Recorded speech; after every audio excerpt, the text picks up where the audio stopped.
एक समय की बात है। दो ऐसे दोस्त थे जिनकी ज़िंदगी बचपन से एक ही राह पर चली।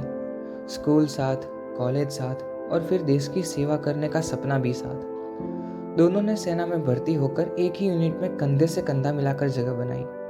उनके नाम थे हैरी और बिल। एक रात अंधेरा, सन्नाटा और अचानक शुरू हुआ गोलियों का तूफान। छावनी पर हमला हो चुका था। हर तरफ आवाज़ें, हर तरफ अफरा तफरी। उसी घुटते शोर के बीच एक आवाज़ आई, कमज़ोर, टूटी हुई, लेकिन पहचानने में बिल्कुल आसान। हैरी, यहाँ आ, मेरी मदद कर। हैरी का दिल एक पल में कांप उठा। वह आवाज़ बिल की थी। वह तुरंत कप्तान के पास दौड़ा और बाहर जाने की अनुमति मांगी। कप्तान ने कड़े स्वर में मना कर दिया।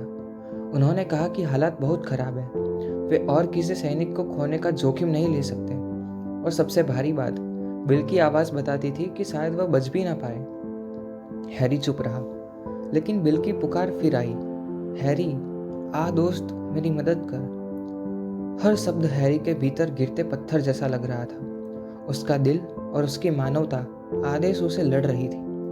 आखिरकार उसने कहा कि वह जा रहा है। कप्तान जानते थे कि उसे रोकना अब संभव नहीं, इसलिए उन्होंने मजबूरी में अनुमति दे दी। हैरी अंधेरे में निकल पड़ा। गोलियां उसके पास से गुजरती रही। धुआं आंखों में चुभता रहा, लेकिन वह नहीं रुका। सिर्फ एक उम्मीद उसे आगे बढ़ा रही थी कि शायद वह अपने दोस्त के लिए सही समय पर पहुंच जाए।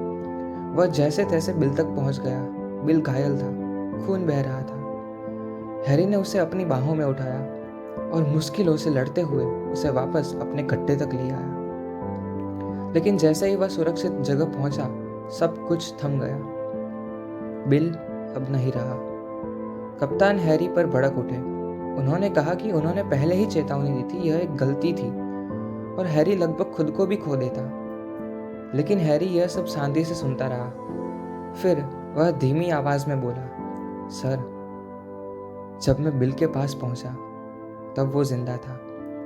एक पल के लिए माहौल बिल्कुल शांत हो गया। हैरी ने आगे कहा, और मुझे देखकर उसके मुंह से शब्द निकले, हैरी, मुझे पता था तुम जरूर आओगे। वह वाकया जिसने उस रात के अंधेरे में दोस्ती की रोशनी को हमेशा के लिए अमर कर दिया।